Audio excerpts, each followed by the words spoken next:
Jio politics, அதாவது உலக அரசியல். இந்தியா மட்டும் 900 டன் 900 டன் கோல்டு நம்ம வாங்குறோம். இன்ஃபிளேஷன், பணவீக்கம் சொல்லுவாங்க. ஸ்பெகுலேஷன். வணக்கம். நம்ம இன்னைக்கு பார்க்க போறது தங்கம் விலை உயர்வது ஏன்? ஏன் வந்து கோல்டு ஏறுது? ஜுவல்லரிய பத்தி நிறைய வீடியோஸ் போட்டு வந்துருக்கோம். அதுக்கு மூல காரணம் தெரியல. ஏன் கோல்டு இவ்வளவு ஏறுது? இப்ப எல்லா மக்களுக்கும் ஒரு எண்ணம் இருக்கும். என்னடா இது கோல்டு ஏறிட்டே போகுது, நம்ம எப்படி கல்யாணம் பண்றது, எப்படி வந்து கிஃப்ட் யாரா பண்ணிருப்பா, எப்படி திருப்பி கொடுக்கறதுன்னு எல்லாரும் பேசுறாங்க. டிவில ஈவன் வந்து பாத்தீங்கன்னா ஜுவல்லரி ஓனர்ஸ் நிறைய பேர் பேசுறாங்க. ஆனா அதோட காரணத்தை நம்ம மக்களும் தெரிஞ்சுக்கணும்ல. அதுக்காக இந்த வீடியோ போடுறேன். இந்த வீடியோ ஸ்கிப் பண்ணாம கேளுங்க. இந்த சேனல் சப்ஸ்கிரைப் பண்ணா சப்ஸ்கிரைப் பண்ணுங்க. உங்களுக்கு இது மாதிரி பயனுள்ள தகவல் உங்களுக்கு சேரும். உங்க ஃப்ரெண்ட்ஸ்க்கும் ஷேர் பண்ணுங்க, லைக் பண்ணுங்க, கமெண்ட் பண்ணுங்க. நம்ம இன்னைக்கு என்ன பார்க்க போறோம்னா தங்கம் விலை உயர்வது ஏன்? என்ன சொல்றாங்க, நிறைய காரணிகள் இருக்கு. அதுல ஒண்ணா சொல்றேன் கேட்டுங்க. சரி, கொஞ்சம் டெக்னிக்கலா இருக்கும், புரிஞ்சுக்குங்க. புரியலனா கமெண்ட்ல கேளுங்க, திரும்பி நான் ரிப்ளை பண்றேன்.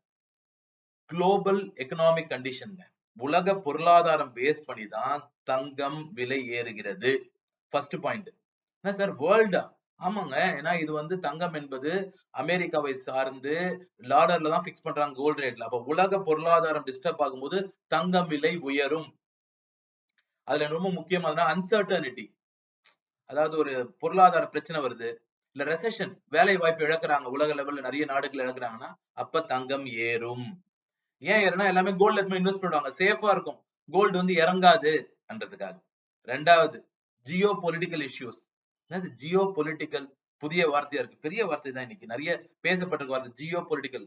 உலக அரசியல். நம்ம அரசியல் பொலிட்டிக்ஸ் சொல்லுவோம், ஜியோ பொலிட்டிக்ஸ் உலக அரசியல்.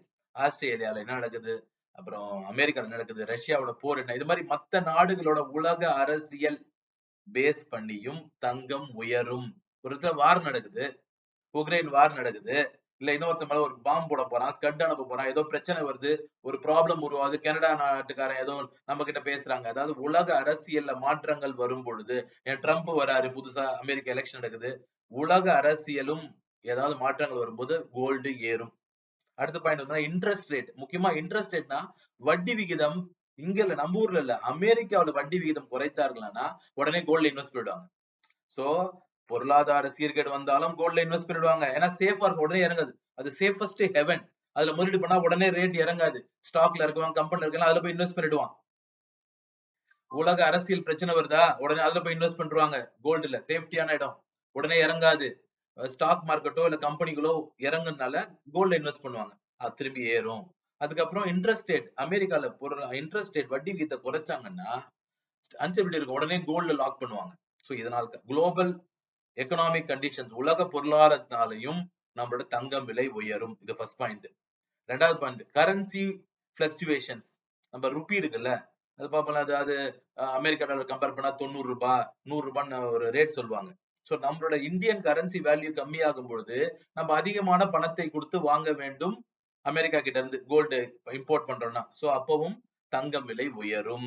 பணம் வந்து வேல்யூ குறைஞ்ச உடனே, ருபி வேல்யூ குறைஞ்ச கோல்டு ஏறும். இது ஒரு காரணம். ஒண்ணு வந்து குளோபல் எக்கனாமிக் கண்டிஷன், உலக பொருளாதாரம் சார்ந்தது, கோல்டு ஏறும். அப்புறம் வந்து கரன்சி பிளக்சுவேஷன், இந்தியா இருக்க கரன்சி ருபி வேல்யூ கம்மியானாலும் தங்கம் விலை ஏறும். அடுத்து முக்கியமானது இன்ஃபிளேஷன் சொல்றாங்க. இந்த இன்ஃபிளேஷனா பணவீக்கம். இதை தெரிஞ்சுங்க, இதெல்லாம் ரொம்ப முக்கியமானதுங்க. நம்ம என்ன நம்ம ஹவுஸ் ஒய்ஃப்க்கு தெரியணுமா, இல்ல பாமரனுக்கு தெரியுமா? தெரிஞ்சுக்கிறது நல்லது. இனிமேட்டு இதெல்லாம் தெரிஞ்சுக்கணும், படிக்காதவனும் தெரிஞ்சுக்கணும் இந்த விஷயங்களை கேட்டு. இன்ஃபிளேஷன்றாங்க, பணவீக்கம். ஃபார் எக்ஸாம்பிளுக்கு 10 வருஷத்துக்கு முன்னாடி 10 ரூபாய்க்கு ஒரு இட்லி வாங்கியிருப்போம். இன்னைக்கு அதே இட்லி வந்து 10 வருஷத்துக்கு அப்புறம் 20 ரூபாய், 30 ரூபாய், 80 ரூபாய் கூட விற்க சில இடத்துல. சோ அப்படி பார்க்க போனா அன்னைக்கு இருந்த 10 ரூபாய் வேல்யூ இன்னைக்கு 10 ரூபாய் கிடையாது. அன்னைக்கு 10 ரூபாய்க்கு 5 இட்லி வாங்கியிருப்பான், இன்னைக்கு 10 ரூபாய்க்கு ஒரு இட்லி தான் வாங்க முடியும். அப்போ பணத்தோட மதிப்பு இறங்கும். இன்ஃபிளேஷன், பணவீக்கம் அப்படின்னு தமிழ்ல சொல்றாங்க. அதனாலையும் கண்டிப்பா கோல்டு ஏறும். அடுத்த பாயிண்ட், சென்ட்ரல் பேங்க், நம்மளோட ரிசர்வ் பேங்க் இருக்குல்ல, என்ன பண்ணுவாங்க, நிறைய கோல்டா வாங்கி வைப்பாங்க, அடுக்குவாங்க. நம்ம எப்படி வீட்டுல வந்து 5 சவரம் 10 சவரம் வாங்கி வைக்கிறோமோ, அத மாதிரி கவர்மெண்ட் பேங்க்ஸும் சென்ட்ரல் பேங்க்கும் ரிசர்வ் பேங்க்கும் ரிசர்வ் பண்ணுவாங்க. எது? கோல்டா. ஏன்னா அவங்களுமே வந்து பொருளாதாரத்தை சமாளிக்கணும், அந்த ஸ்டெபிலிட்டியா இருக்கணும் அவங்க அமௌண்ட்னா கோல்ட்ல இன்வெஸ்ட் பண்ணுவாங்க. அப்பையும் தங்கம் விலை உயரும்.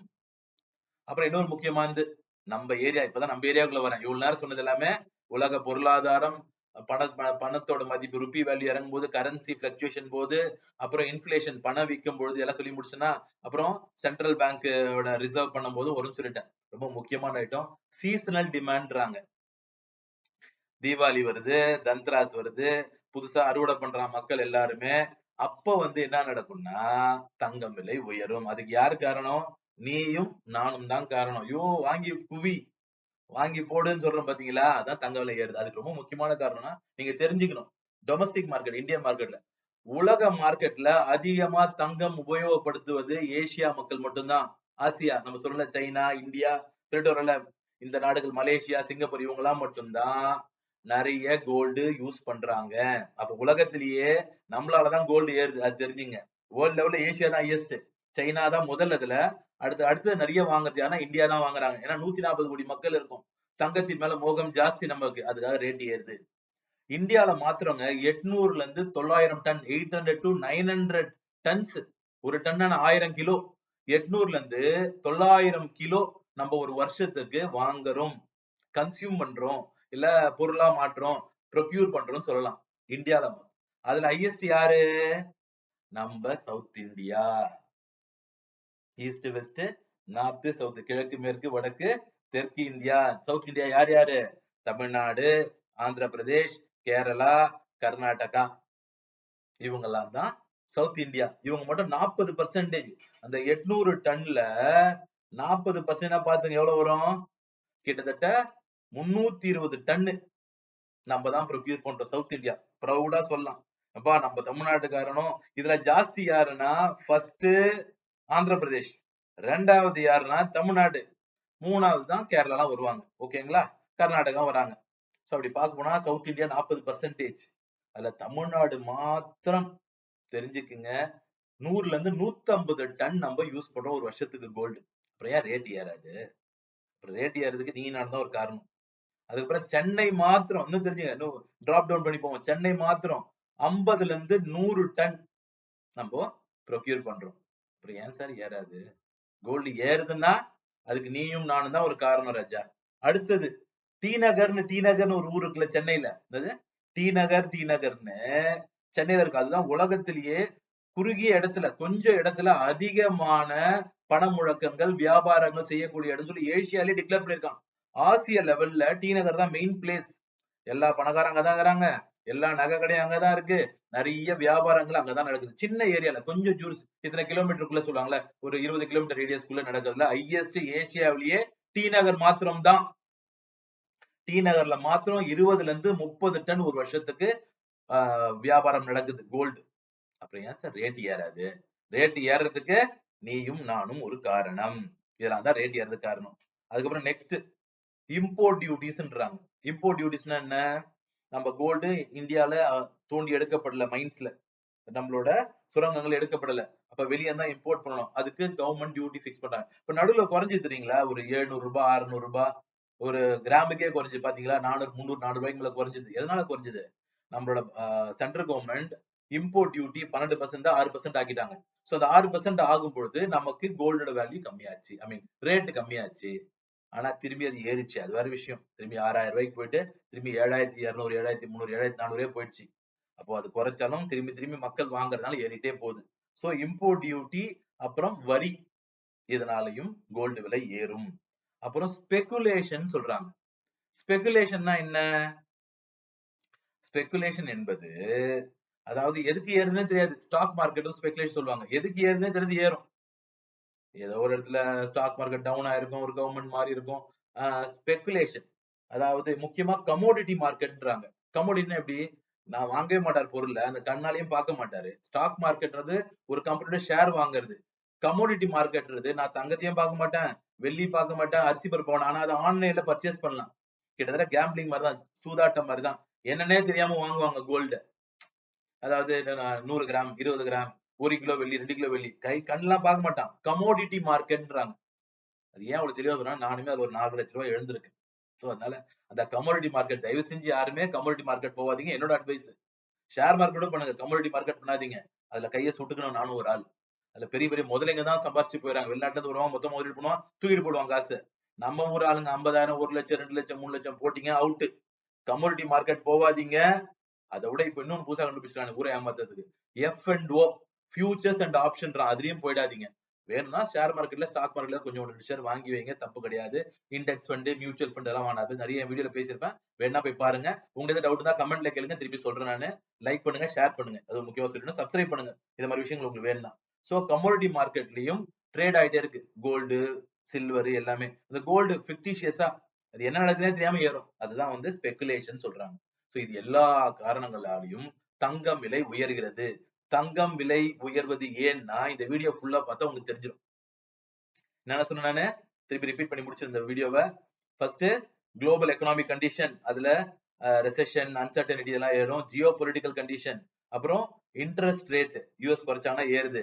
அப்புறம் கரன்சி பிளக்சுவேஷன், ரூபி வேல்யூ கம்மியான ஏறுது. அப்புறம் இன்ஃபிளேஷன், அதாவது பண வீக்கம் வந்தாலும் ஏறுது கோல்டு ஏறதுக்கு. அப்புறம் சென்ட்ரல் பேங்க் ரிசர்வ் இன்க்ரீஸ் பண்ணாலும் கோல்டு ஏறுது. அதுக்கப்புறம் நம்ம தான் காரணம். நம்ம மட்டுமே டி நகர்ல மட்டும் 20-30 டன் வியாபாரம் பண்ணுகிறோம். சென்னையில மாத்திரம் 50-100 டன்ல இருந்து பண்றோம். தமிழ்நாட்டுல மாத்திரம் 100ல இருந்து 150 டன் நம்ம வாங்கி யூஸ் பண்றோம் ராஜா. அப்ப இதுக்கு என்ன செய்யணும்னா, நீங்க தயவு செஞ்சு அப்பப்ப போயிட்டு லேசா உடஞ்சிடுச்சு, அது நெலிஞ்சிடுச்சு, வளையல் வளைஞ்சிடுச்சுன்னு அப்பப்ப போய் மாத்திக்கிட்டே இருந்தீங்கன்னா ரேட் ஏறினே தான் இருக்கும், வேஸ்டேஜ் கட்டினே தான் இருக்கணும். தயவு செஞ்சு ஓரளவு கொஞ்சம் மாத்துறீங்கன்னா, உண்மையா உடஞ்சிடுச்சு, ரொம்ப வீக்கா இருக்கு, இல்லங்க அது போட்டா அறுந்து கீழே விழுந்துடாம இருக்குன்னா மாத்துங்க. சும்மா டிசைன் மாத்துறேன், கொஞ்சமா ஃபேட் ஆயிடுச்சுன்னு போய் மாத்தாதீங்க. மாத்தினா உங்களுக்கு தான் ஒரு வாட்டியும் 18% 25% வேஸ்டேஜ் வேஸ்ட் பண்ணுவீங்க. தயவு செஞ்சு அந்த மாதிரி ஸ்பெண்ட் பண்ணாதீங்க. நல்லா யூஸ் பண்ணுங்க. 2 வருஷம், 3 வருஷம், 5 வருஷம், 10 வருஷம் போடுறீங்களா, அதை யூஸ் பண்ணுங்க. ஏங்க இந்த ஊர்ல இப்ப என்னன்னா ஆன்டிக் ஜுவல்லரின்னு சொல்லிட்டு 500 வருஷம் பொருளை வித்துட்டு இருக்கான். நீ வாங்கி 5 வருஷம் கூட அவளை ஏன் மாத்துற? தேவையில்லாம மொபைல் மாத்துறது, தேவையில்லாம பைக் மாத்துறது, தேவையில்லாம கார் மாத்துறது, எல்லாத்துக்கும் இஎம்ஐ போறது, இது எல்லாமே பொருளாதார சீரழிவுக்கு காரணங்க. அதனால அடிக்கடி மாத்தாதீங்க கோல்டு எல்லாம். தேவையில்லாம வேஸ்டேஜா கட்டிட்டு இருப்பீங்க. இதெல்லாம் தான் காரணம் உங்க கோல்டு ஏறுறதுக்கு. சோ இதுக்கு மேல ஏதாவது ஃபர்தர் டீடைல்ஸ் வேணும்னா கமெண்ட் செக்ஷன்ல கமெண்ட் கேளுங்க, நான் ரிப்ளை பண்றேன் நானு. உங்க ஃப்ரெண்ட்ஸுக்கு ஷேர் பண்ணுங்க, இந்த சேனலை சப்ஸ்கிரைப் பண்ணுங்க, லைக் பண்ணுங்க, மத்தவங்களுக்கும் உபயோகமா அமையட்டும். நன்றி. God bless you. மென்மேலும் வளர வாழ்த்துக்கள். உங்களுக்கும் பொருளாதாரம் உயர வாழ்த்துக்கள்.